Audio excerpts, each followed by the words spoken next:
What if your neighborhood HOA tried to fine you for fishing in your own lake, only to end up paying thousands to access it themselves? Let me tell you about Mark Ellison, an environmental lawyer from Georgia who turned a petty power grab into a masterclass in poetic justice, levying an overreaching HOA president scrambling and a whole community transformed. This story's got it all: exceptions, trespassing, vandalism, and a showdown that'll make you cheer. So, grab a coffee, settle in, and let's dive into how Mark flipped the script on a bully and created something bigger than anyone expected. Mark grew up casting lines in rural Georgia, learning from his dad that life's answers often lie at the end of a fishing rod. So, when he and his wife, Clara, went house hunting 5 years ago, a cozy home in Willow Creek Estates with its own private lake was a no-brainer, even with an HOA attached. The listing screamed, "Private lake access," and the deed backed it up. Mark double-checked, because as an environmental attorney, he knew water rights could be a legal minefield. For 2 years, it was paradise. After grinding through environmental reports at his law firm, Mark would hop in his small boat, fish for bass, and let the world fade away. Clara, a graphic designer, would sketch on their dock, the lake their shared sanctuary. The HOA was there, sure, with rules about grass height, 2 inches max, garbage cans, gone within 2 hours, and holiday decor, strict schedules. Annoying, but worth it for the peace until Patricia Coleman took over as HOA president 3 years ago. Patricia, a retired insurance exec with a thing for tacky lawn ornaments, morphed into the neighborhood's self-proclaimed dictator. Violation notices started flying for nonsense like Sibel garden hoses or slightly tilted mailboxes. Mark's neighbor, Tom Bradley, a retired Marine, got slapped with a DUI 500 fine when his lawn guy was late due to a family crisis. Whispers about Patricia's reign spread at block parties, always with eye rolls. Mark stayed out of it, heeding Clara's advice to smile and nod, to keep their lakefront haven drama-free. That worked until one May evening, when Mark was fishing at sunset, and Patricia's shrill voice cut through the calm from his dock. "Mr. Ellison, come ashore, saw now saw." Reluctantly, he rowed back to find Patricia, clipboard in hand, her smug, gotcha, smirk on full display, alongside nervous HOA board member Carl Weaver, a local math teacher. She thrust a violation notice at him. "Unauthorized fishing in HOA-managed waters. DUI 500 fine, due in 30 days. Mark was floored. "This is Saw Lake, Patricia. It's on my deed. I've fished here for years." Her smile didn't budge. "You clearly missed the memo, Mr. Ellison. 3 months ago, the board passed new water regulations. All lakes in Willow Creek are under HOA control for safety and ecology. No fishing without a 14-day permit request." Mark's blood boiled. "You can't claim private property. This is Saw Lake." Patricia's voice was ice. "The rule was posted and emailed. Your lakebed might be yours, but water safety is our jurisdiction. Pay within 30 days, or late fees apply." She strutted off, Carl trailing with an apologetic shrug. Mark stood there, notice in hand, the evening's peace shattered. This wasn't just about DUI 500, it was about someone stealing what he'd legally bought. As a lawyer, he knew her claim was nonsense, and he wasn't about to let it slide. That night, Mark pored over his deed, confirming the lake was his, no HOA easements or clauses.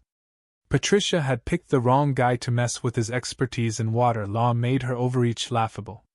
Over breakfast, Clara was wary.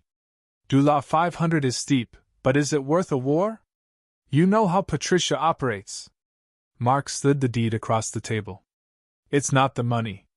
It's her trying to bully us into giving up what's ours. If we cave, what's next? Banning us from our dock?"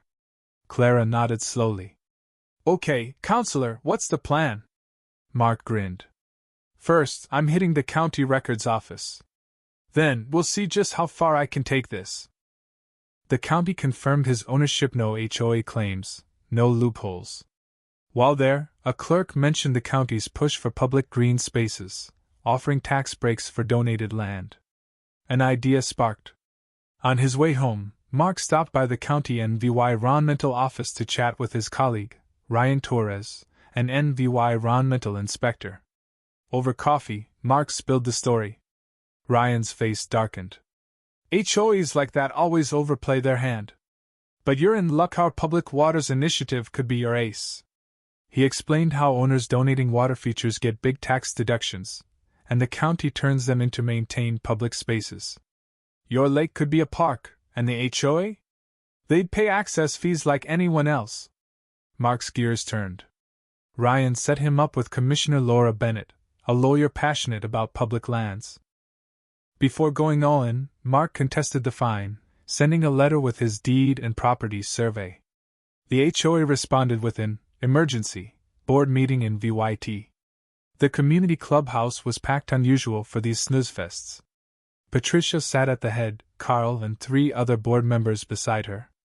Mark laid out his case. The HOA had no legal claim over his lake.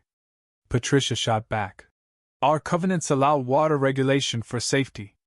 Our lawyer agrees. Mark pressed. Did you consult environmental experts? Her smile tightened. We don't need overpriced consultants when we have capable board members. The meeting dragged on, but Patricia's mind was set. Outside, Tom Bradley muttered, "That was a setup. Patricia's been power-hungry since her company forced her out." Tom's intel painted a picture. Patricia, bitter from being sidelined at work, ruled the HOA through fear, ousting dissenters and harassing critics like the Patel family, who moved after endless fines. Mark met Laura Bennett the next week, and she was all in. "This is perfect for the Public Waters Initiative," she said, showing a map of converted public spaces. "We maintain the lake, add public access, and you get tax breaks. The HOA? They'll pay $2,500 $2,500 a year for community access." Mark couldn't hide his grin.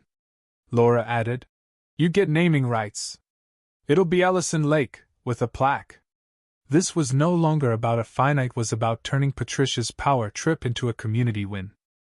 Clara wasn't sold at first. "Give away our lake? The reason we bought this house?" They stood on their deck, the lake shimmering under the sunset. Mark took her hand. "It's not giving it away, it's upgrading it. The county will maintain it, build trails, protect it forever. We'll still fish, maybe from better platforms." Clara frowned. "And our property value?" Mark explained the tax savings potentially offsetting any loss in the appeal of a county park next door. Slowly she warmed up. "So, Patricia finds you $500, and you make her pay thousands to even saw the lake?" Mark chuckled. $2,500 a year, to be exact. "But it's bigger than that. Kids will learn here, families will enjoy it." Clara laughed. "I married a sneaky genius." Mark hosted a barbecue to gauge neighbors' support, inviting Carl, who, after a beer, admitted Patricia pushed the water rule without legal review. "She shuts down anyone who questions her," he said. "Most of us just want a normal neighborhood."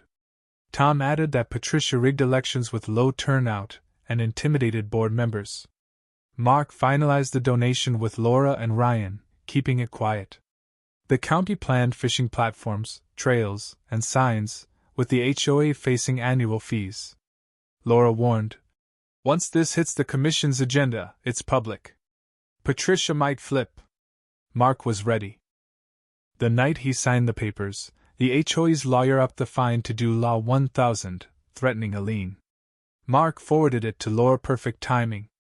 Days later, Tom texted, Patricia was planting "No fishing" signs around Mark's lake at night.